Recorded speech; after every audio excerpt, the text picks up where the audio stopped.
Bueno, arranco. La idea de esta clase es hablar más que nada de la parte preoperatoria para después hacer una segunda clase eh, y hablar más del tema de hemorragia y en los diferentes escenarios. Bueno, en esta clase vamos a hablar un poco de fisiología de la hemostasia para dar un marco teórico a lo que va a venir después, que son las diferentes pruebas, se van conectando, a las diferentes pruebas para evaluar la hemostasia. Y después vamos a hablar un poco de manejo perioperatorio, de los fármacos anticoagulantes y antiagregantes, y un poco de ácido tranexámico. Bueno, la hemostasia normal es el resultado de 4 procesos de actividad procoagulante, la actividad anticoagulante, de la actividad fibrinolítica y la actividad antifibrinolítica, que se dan de manera simultánea y que el balance entre estos procesos van a determinar ya sea la tendencia a la hemorragia o tendencia hacia la trombosis. El endotelio intacto tiene propiedades antiagregantes, anticoagulantes y fibrinolíticas. Ante una lesión endotelial se expone tanto el colágeno como el factor de von Willebrand y el factor tisular, y se inician los procesos de hemostasia primaria y hemostasia secundaria. La hemostasia primaria consiste en el conjunto de procesos que llevan a la formación del tapón plaquetario, que se inicia con una vasoconstricción, que tiene como objetivo limitar la pérdida sanguínea y acercar las paredes vasculares para que tomen contacto con las células y los factores de coagulación. Y por otro lado, la formación del tapón plaquetario, que se da en 3 etapas: la adhesión de las plaquetas al subendotelio, al factor de von Willebrand y al colágeno, la activación de las mismas, que conlleva un cambio de su estructura, que aumenta la superficie de intercambio, y libera sus gránulos, y por otro lado, la agregación plaquetaria, que consiste en la formación de puentes de fibrinógeno entre las plaquetas, mediados por el receptor de la glicoproteína 2B3A. Y acá va un dato, es que cada plaqueta tiene múltiples receptores de glicoproteína 2B3A, por lo tanto puede formar múltiples puentes de fibrinógeno si este está en concentraciones suficientes. Bueno, la hemostasia secundaria es el conjunto de procesos que llevan a la activación de la trombina y la conversión de ese fibrinógeno que estaba formando parte de los puentes entre las plaquetas en fibrina insoluble.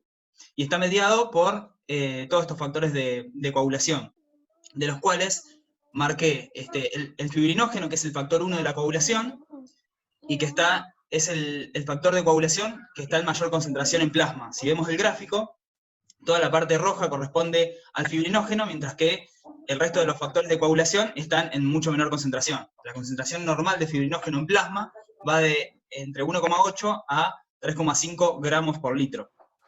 Y por otro lado, resalté también el calcio, que está presente en todas las reacciones de coagulación, y el calcio que participa en la cascada de coagulación es el calcio ionizado, que es el que debemos medir, digamos.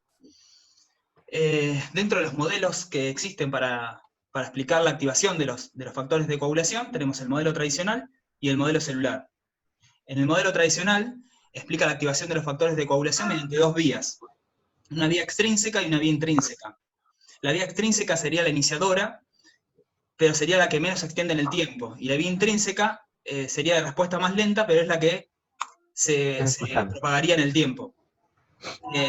Entonces, la cascada de coagulación se iniciaría con una lesión endotelial, en la cual se expone el factor tisular, que se une al factor 7 activado, que es el único factor que circula activado en el plasma. Este complejo activaría al factor 10, que junto con el 5 forman el complejo protrombinasa, que es el que va a ir a activar la trombina. Por otro lado, el factor 12 se activa por el contacto con las cargas negativas del subendotelio, y a su vez es activado también por trombina.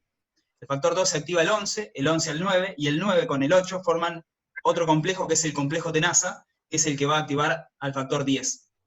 Por último, la trombina transforma el fibrinógeno, que está formando los puentes entre las plaquetas, en monómeros de fibrina, los cuales van a ser estabilizados por el factor 13, que va a formar uniones covalentes entre la fibrina.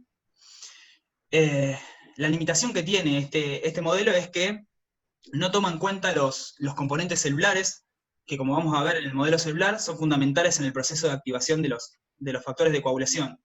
Y por otro lado, visualiza a la cascada de coagulación como 2 vías separadas que no están interrelacionadas entre sí. Aún así sigue siendo útil para explicar las pruebas que usualmente utilizamos para evaluar la coagulación. El QUIC, que evalúa la vía extrínseca, y el KPTT, que evalúa la vía intrínseca. Entonces, el modelo que se propone actualmente para explicar la activación de los factores de coagulación es el modelo celular, en el cual existen 3 fases que están interrelacionadas entre sí. Cada fase tiene diferente localización. Las células localizan la reacción y concentran la trombina en su superficie. Entonces, la cascada de coagulación se iniciaría con la exposición del factor tisular por parte de las células que están en el subendotelio, monocitos, fibroblastos, que son células productoras de factor tisular. Este factor tisular se uniría al factor 7 activado, que como dijimos circula activo en el plasma. Este complejo activaría factor 10 y daría inicio a las primeras concentraciones de trombina. Estas pequeñas cantidades de trombina irían a la plaqueta, a activar plaquetas, y activarían a 2 factores que son los factores esenciales, el 5 y el 8, en la amplificación. Estos factores en la propagación van a formar 2 complejos, que son el complejo tenasa y protrombinasa, que son los que van a activar grandes cantidades de trombina, y esta trombina es la que va a transformar el fibrinógeno a fibrina, y va a hacer un feedback positivo sobre el factor 5, el 8, y sobre los factores de la vía intrínseca, y a su vez sobre la agregación plaquetaria. Por otro lado, dentro del sistema hemostático también existe el sistema fibrinolítico, el cual está mediado por el plasminógeno, que es activado por activadores del plasminógeno, como el TPA y la uroquinasa, que activan el plasminógeno plasmina, la cual va a degradar a la fibrina en productos de degradación de la fibrina y dímero D. Por otro lado, tenemos inhibidores de los activadores del plasminógeno, como el inhibidor del activador del plasminógeno y la alfa-2 antiplasmina, que serían los sistemas fisiológicos antifibrinolíticos. Por otro lado, también tenemos, como dijimos, factores anticoagulantes, a destacar el inhibidor de la vía del factor tisular, la trombomodulina, el sistema de proteína C, que va a cobrar relevancia sobre todo en la hemorragia asociada al trauma, donde este sistema de proteína C se va a activar en exceso y va a consumir el factor 5. Y por otro lado, la antitrombina 3, que es un inhibidor de la trombina, el factor 10 y el 11, que es el blanco de acción de las heparinas. Entonces, como dijimos, el resultado de una hemostasia normal tiene que ver con estas 4 esferas, con el balance de estas 4 esferas, pero a la hora de evaluar la hemostasia, nosotros lo único que medimos es la esfera de la actividad procoagulante. ¿No ven el cursor ustedes, no? Sí. ¿Se ve? ¿Esto? Sí. Sí, se ve. Ah, Se ve. pensé que no. Mira. Bueno. Sí, está la opción seguir puntero del presentador, y ahí está tilteado y lo seguimos, Nino. Ah, listo. Bueno. Bueno, dentro de las pruebas que utilizamos en la cotidianidad para evaluar la hemostasia, tenemos el tiempo de protrombina, que mide el tiempo que tarda en formarse un coágulo cuando adicionamos al plasma del paciente factor tisular.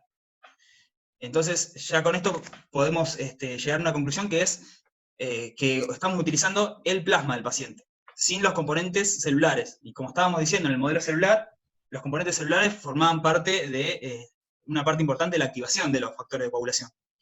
Entonces, el tiempo de protrombina evalúa principalmente la activación de 3 factores vitamina K dependientes, el 2, el 7 y el 10. Y se va a ver alterado cuando el nivel de estos factores estén por debajo del 30% de su valor basal. Entonces, el QUIC evalúa la vía extrínseca y parte de la vía común, ya que también evalúa el factor 10. Y se utiliza para el monitoreo de los anticoagulantes orales mediante el RIN.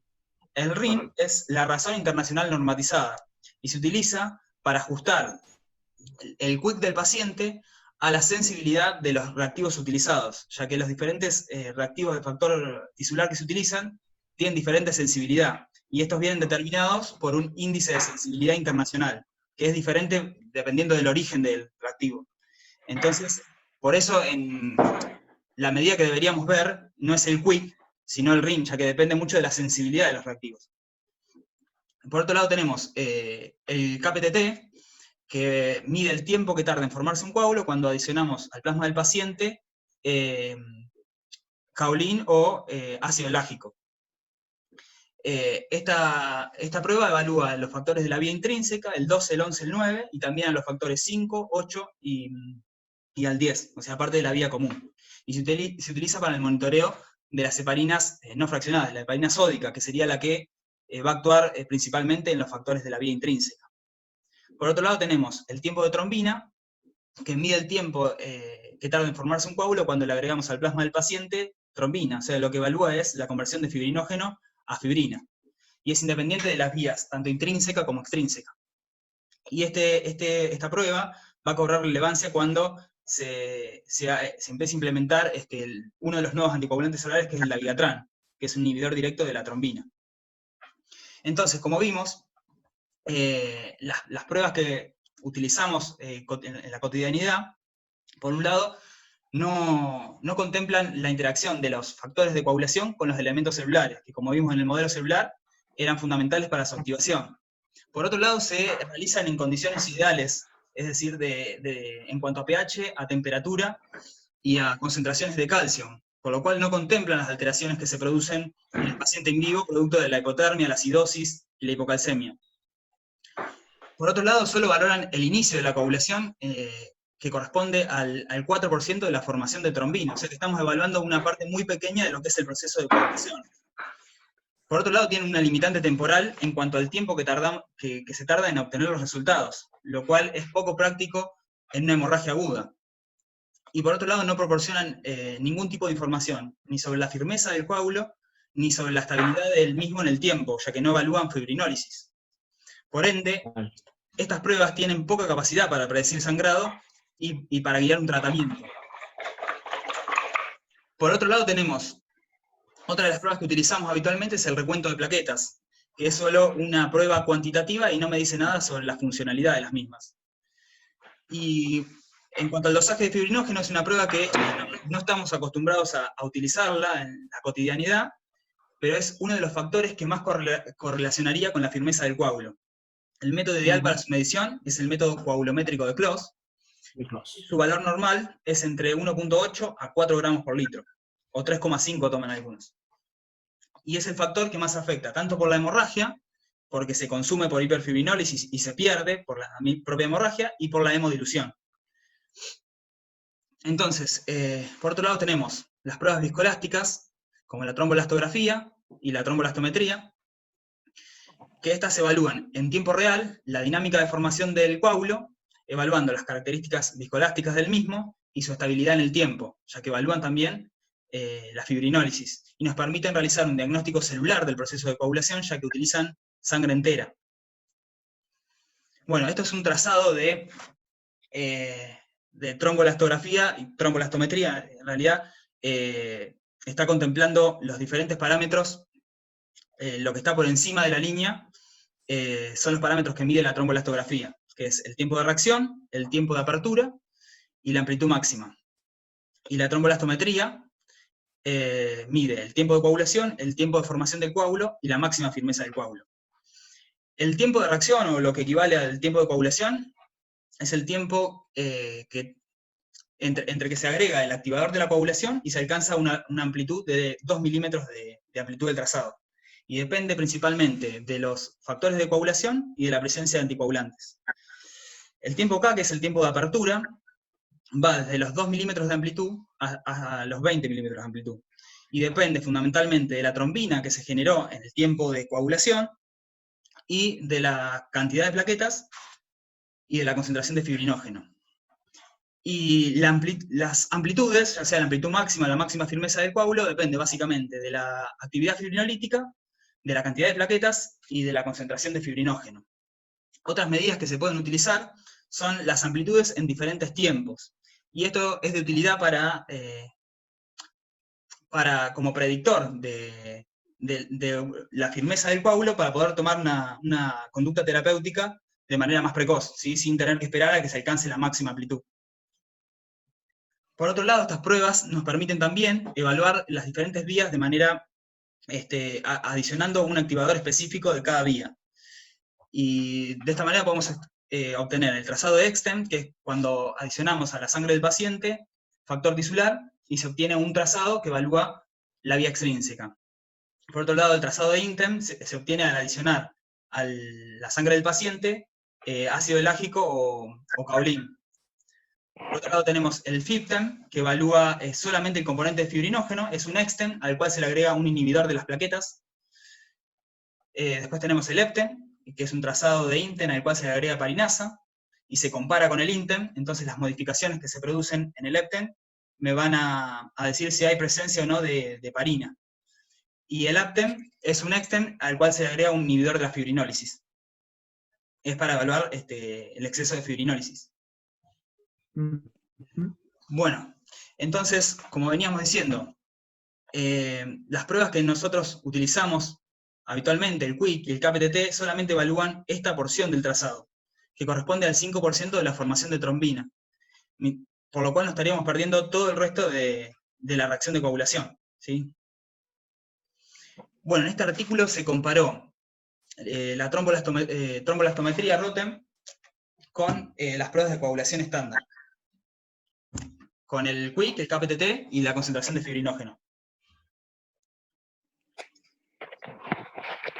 Y se vio, cuando se comparó el EXTEM, que evalúa la vía extrínseca, con el QUIC, se vio que el rango de referencia para el QUIC, que es de 70 a 130, un QUIC normal, un 64% de los pacientes que se evaluaron estaban por debajo de este 70%, pero estaban dentro del rango del EXTEM. Y un 22% de esos pacientes tenían un QUIC que estaba por debajo del 50%. Y de la totalidad de estos pacientes, solo el 13% estaba alterado mediante EXTEM. Lo cual nos lleva a pensar que corregir con plasma a aquellos pacientes que tienen un QUIC por debajo del 70%, estaríamos corrigiendo a un montón de pacientes que tienen una vía extrínseca normal, según el EXTEM.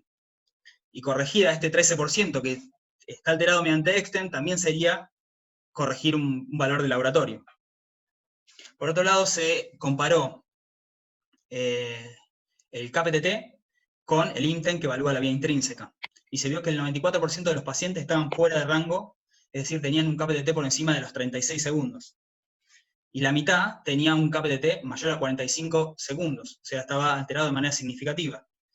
Y solo el 6% estaba alterado mediante INTEN, de la totalidad de los pacientes. De nuevo, hay una discordancia entre las pruebas, el KPTT y el gol estándar, que serían las pruebas viscoelásticas. Por último, se comparó el FIBTEM, que evalúa solamente el componente de fibrinógeno, con el dosaje de fibrinógeno plasmático. Y en este caso se vio una coincidencia entre los pacientes que tenían una concentración de fibrinógeno normal, y a medida que disminuye el fibrinógeno por debajo de 1.8, también se salen del rango de referencia del FIBTEM. Entonces, el fibrinógeno sería el único valor predictivo de sangrado, y es el parámetro que deberíamos medir en aquellas cirugías en las cuales se espere un sangrado mayor. Bueno, estas guías son unas guías que elaboraron la Sociedad Argentina de Hematología junto a la Sociedad de Anestesia de Buenos Aires, en las cuales dividió los diferentes escenarios de uso de hemocomponentes en el preoperatorio, sangrado crítico. Ah, me estoy quedando sin tiempo. Ah, bueno, no me lo acuerdo todavía. No, te aparecen ahora minutos ilimitados, Nino, así que metele. Ah, joya.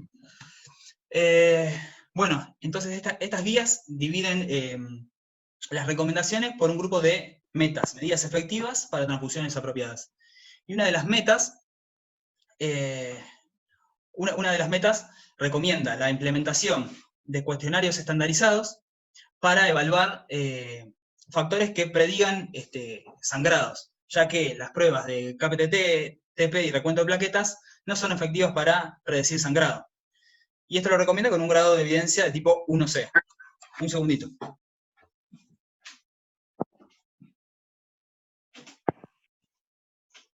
Pensaste que ibas a zafar, Nino, pero tenés tiempo limitado, así que hasta las 9. Lo cagó el Zoom.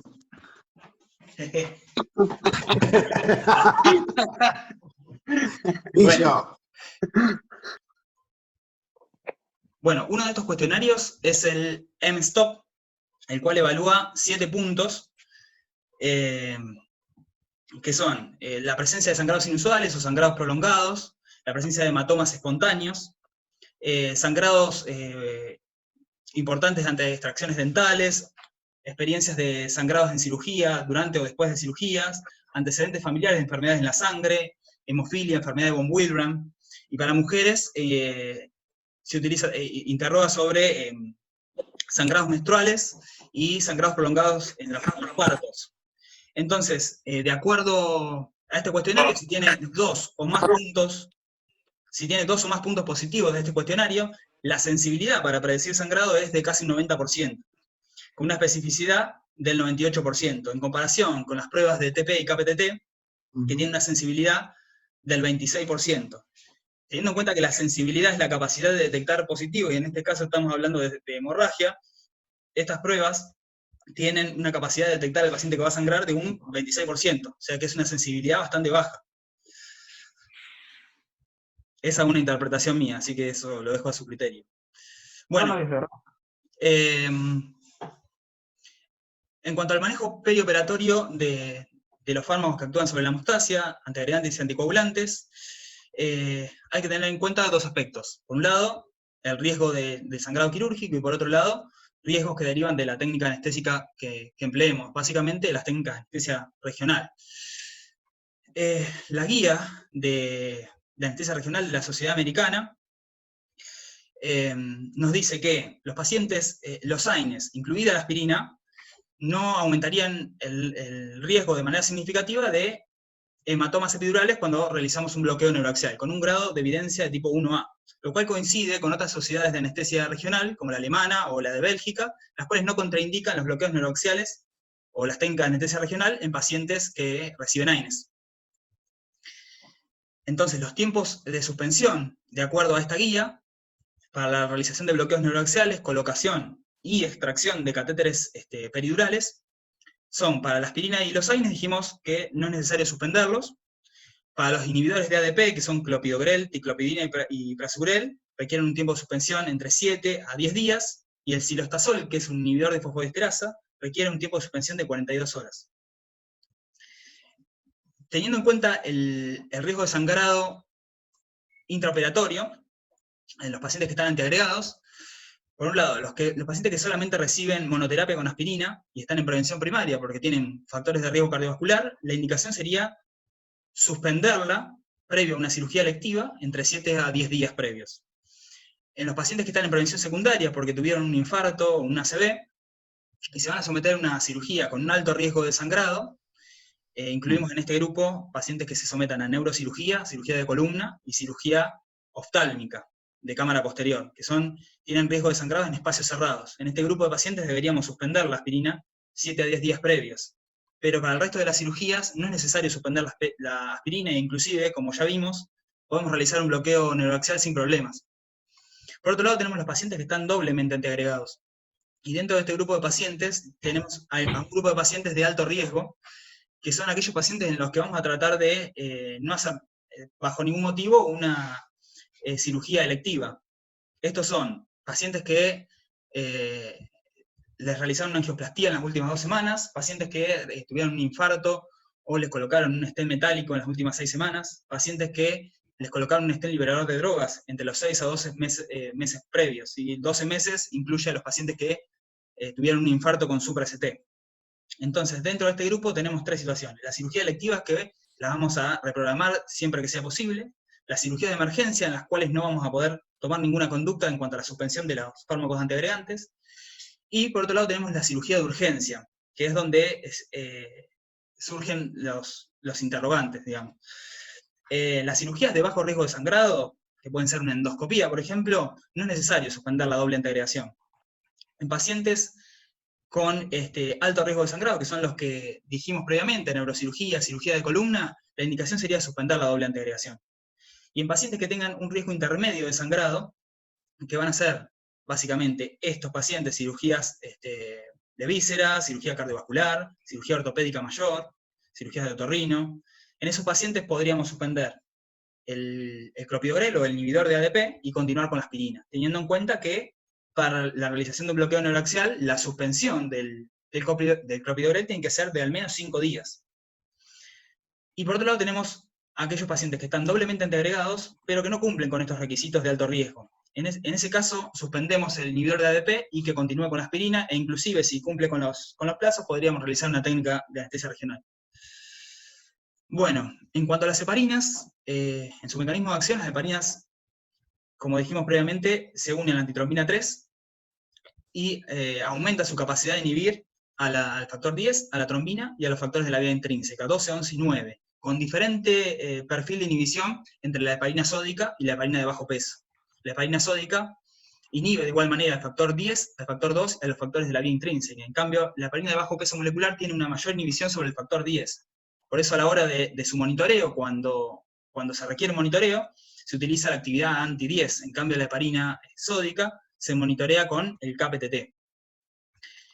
Por otro lado, vamos a ver que la heparina sódica tiene una alta unión a proteínas, y por otro lado se une al endotelio, a los macrófagos, reacciona con las plaquetas, por eso tiene mayor incidencia de trombocitopenia inducida por heparina, y esto hace que su farmacocinética sea errática. Es por eso que la heparina no fraccionada, cuando se utiliza en dosis terapéuticas, requiere de un monitoreo a través del KPTT, lo cual no sucede con las heparinas de bajo peso, que al tener una baja unión a proteínas y no unirse a la cantidad de células que se unen a la heparina sódica, hace que su farmacocinética sea predecible, y por lo cual, en pacientes con una función renal normal, no requiere un monitoreo. Por otro lado, la heparina sódica tiene la ventaja de poder revertirse con protamina en un 100%. 1 miligramo de protamina revierte 100 unidades de heparina. En cambio, la heparina de bajo peso molecular se puede revertir con protamina, pero solamente en un 50%, es decir, que tiene un efecto techo, por encima del cual, a medida que aumenta la dosis de protamina, voy a aumentar los efectos adversos sin poder revertir ese 50% de acción de la heparina de bajo peso molecular. Bueno, en cuanto a las heparinas en relación a los bloqueos neuroaxiales, la heparina de bajo peso molecular, cuando se administra en dosis profilácticas, que son 0,5 miligramos kilo, cada 24 horas, el tiempo de suspensión para realizar un bloqueo neuroaxial tiene que ser de al menos 12 horas, en un paciente con una función renal normal. Y cuando se administra en dosis terapéuticas, 1 miligramo kilo cada 12 horas, el tiempo de suspensión es un mínimo de 24 horas. Esto aplica tanto para la realización de un bloqueo neuroaxial, para la colocación y retiro de un catéter, por lo cual si mandamos a un paciente a terapia con un catéter peridural y después vamos a retirarlo, lo primero que tenemos que preguntar es cuándo le administraron la dosis de heparina, para tener en cuenta estos tiempos de suspensión. Por otro lado, la heparina sódica en relación a los bloqueos neuroaxiales, cuando se utiliza en dosis de 5.000 unidades, 2 o 3 veces al día, no requieren monitoreo, y con un intervalo de 4 a 6 horas, después de la última dosis, podemos realizar un bloqueo neuroaxial sin necesidad de pedir un KPTT de control. Ahora, a medida que aumentamos la dosis, y usamos de entre 7.500 a 10.000 unidades por dosis, tienen que pasar al menos 12 horas para realizar un bloqueo neuroaxial y previa comprobación de un KPTT. Y cuando utilizamos dosis mayores a 10.000 unidades por dosis, tienen que pasar al menos 24 horas. Chequeando siempre previamente un KPTT que esté normal. En cuanto a los anticoagulantes orales, acenocumarol y warfarina, las guías de la Sociedad Americana de Anestesia Regional recomiendan para la realización de un bloqueo neuroaxial un RIN menor a 1.5, lo cual coincide con las guías europeas que recomiendan un RIN menor o igual a 1.4. Para esto, el acenocumarol debemos suspenderlo 3 días previo al procedimiento y chequear el RIN previo a un bloqueo neuroaxial. Para el caso de la warfarina, tenemos que suspenderlo 5 días previos y chequear que el RIN esté por debajo de 1.5 antes de realizar un bloqueo. Bueno, este es el esquema de actuación de los pacientes que están anticoagulados. No voy a entrar en los detalles del algoritmo, pero básicamente algunos puntos. En lo que es cirugía electiva de los pacientes que están anticoagulados, tenemos 2 escenarios distintos. Pacientes que tienen patología de bajo riesgo trombótico y pacientes con patologías de alto riesgo trombótico. Los pacientes que tienen patologías con alto riesgo trombótico, no basta solamente con suspenderle la anticoagulación, ya que no le podemos sacar la anticoagulación. Entonces, le vamos a tener que hacer un puente con heparina, internar al paciente, pasarlo heparina, suspender la heparina en los tiempos que mencionamos, y después reiniciar la heparina en el postoperatorio, reiniciar la anticoagulación y volver a meterlo en rango entre un RIN entre 2 y 3, antes de darle el alta. Por otro lado, tenemos aquellos pacientes que tienen patología de bajo riesgo trombótico en que solo va a bastar la suspensión de la anticoagulación oral. Siempre esto hay que hacerlo, obviamente, con en concordancia con los servicios de hematología. Por otro lado, tenemos los pacientes que se van a operar en una cirugía de urgencia. Si es una urgencia diferible, que podemos esperar entre 6 a 8 horas, la indicación sería administrar 10 miligramos de vitamina K. Y después chequear el ring en el preoperatorio inmediato. Ahora, aquellos pacientes que se sometan a cirugía de urgencia y que no tengamos este tiempo, le vamos a administrar la vitamina K de igual manera y vamos a corregir ese ring con concentrado protrombínico, que es un concentrado de factores vitamina K dependiente, y si no lo tenemos disponible, vamos a utilizar plasma fresco. Bueno, unas palabras de ácido tranexámico en cuanto a su mecanismo de acción. Inhibe la conversión es un análogo de la lisina, se une al plasminógeno en el sitio de unión a la lisina y inhibe su conversión a plasmina. Por ende, inhibe la degradación de la fibrina. Además, como la plasmina tiene efecto antiagregante y proinflamatorio, al inhibir a la plasmina, preserva la función plaquetaria y tiene efecto antiinflamatorio. Dentro de las contraindicaciones del ácido tranexámico, podemos mencionar la hipersensibilidad, como una contraindicación absoluta, la falla renal, que es una contraindicación relativa, debido a que el tranexámico no se metaboliza y se excreta, el 90% se excreta por vía renal sin cambios, entonces los pacientes con falla renal deberíamos ajustar la dosis. Pacientes con historia de convulsiones, ya que el tranexámico disminuye el umbral convulsivo y esto se veía con mayor incidencia en cirugía cardíaca, debido a que se utilizaban dosis más altas, y coagulación intravascular diseminada. Dentro de los estudios más grandes que se han hecho sobre tranexámico, donde principalmente se ha estudiado es en trauma. El estudio CRASH estudió a 20.000 pacientes politraumatizados, en los cuales se administró 1 gramo de tranexámico de carga, seguido de 1 gramo de infusión durante 8 horas. En este estudio se demostró una disminución de la mortalidad a los 28 días de manera significativa, con una reducción del riesgo absoluto de 1.5%, que es un valor importante. Por otro lado, en una revisión que se hizo del mismo estudio, se vio que la administración dentro de las primeras 3 horas es donde disminuía la mortalidad, sobre todo cuando se administraba en la primera hora, es donde más disminuía la mortalidad, y cuando se administraba después de las 3 horas, no solo que no disminuye la mortalidad, sino que aumenta la mortalidad, por lo cual no se recomienda administrar tranexámico después de las 3 horas de sufrido el trauma. Otro de los estudios que se hicieron sobre tranexámico es el GUMAN, que estudió el tranexámico en el contexto de hemorragia posparto. Y se vio una disminución de la mortalidad debido a sangrado dentro de los 42 días posparto de un 0,5%, con un número necesario de tratar de 250. Según lo que tengo entendido yo, y esta es una conclusión personal, es un resultado poco significativo, ya que tengo que tratar a 250 hemorragias posparto para disminuir la mortalidad en 1. Eso igualmente lo dejo al criterio. Y se vio también que esta disminución de la mortalidad se producía cuando se administraba el tranexámico dentro de las primeras 3 horas. Por lo cual la indicación es 1 gramo dentro de las 3 horas de producido el nacimiento, en el contexto de una hemorragia posparto, obviamente, con posibilidad de una segunda dosis a los 30 minutos si continúa el sangrado. Bueno, acá les dejo un resumen de las diferentes indicaciones y dosis. Como vimos en trauma, 1 gramo siempre en las primeras 3 horas, de preferencia en la primera hora, seguido de una infusión durante 8 horas, y en la hemorragia posparto 1 gramo, con posibilidad de una segunda dosis a los 30 minutos si continúa el sangrado. Y después hay indicaciones en otras patologías, pero con estudios más chicos, con menos significativos. Bueno.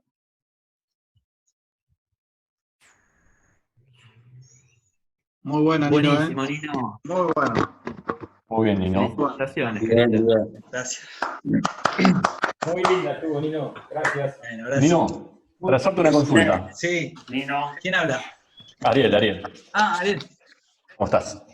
Che, Bien. como para poner en práctica esto, porque la verdad nosotros manejamos los estudios de coagulación protocolizado, y la realidad es solamente pedimos siempre quick, KPTT y cuantitativo de plaquetas. ¿Sí?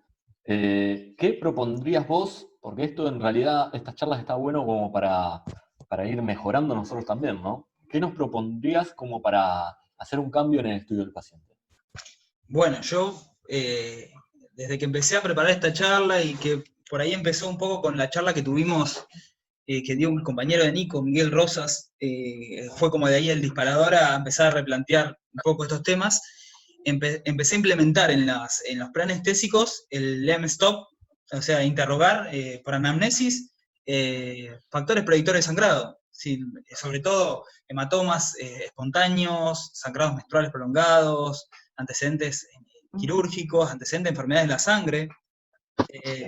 Todas esas preguntas las incorporé en el plan anestésico, sobre todo en las cirugías que potencialmente sangrantes. Y por otro lado, otra de las cosas que implementé, que hablé con el servicio de hemoterapia, con el laboratorio, Sí. empecé a pedir dosaje de fibrinógeno. Y lo hacen, en un principio no tenían reactivo y lo derivaban, y ahora lo están haciendo en el hospital, lo hacen por el método coagulométrico de Klaus. Y los resultados se obtienen rápido. Hoy, de hecho, Vicky pidió un dosaje de fibrinógeno y lo tuvo en 1 hora o algo así. Y es un valor que correlaciona más con la firmeza del coágulo que el QUIC, el KPTT, que solo hablan del inicio de la coagulación, del chispazo que daría origen al resto, digamos. Bien. El dosaje de fibrinógeno es una buena medida, sobre todo en las cirugías potencialmente sangrantes, y además que no es un estudio caro, es algo barato, no sé bien en comparación con el QUIC y el KPTT, que eso No, pero estaría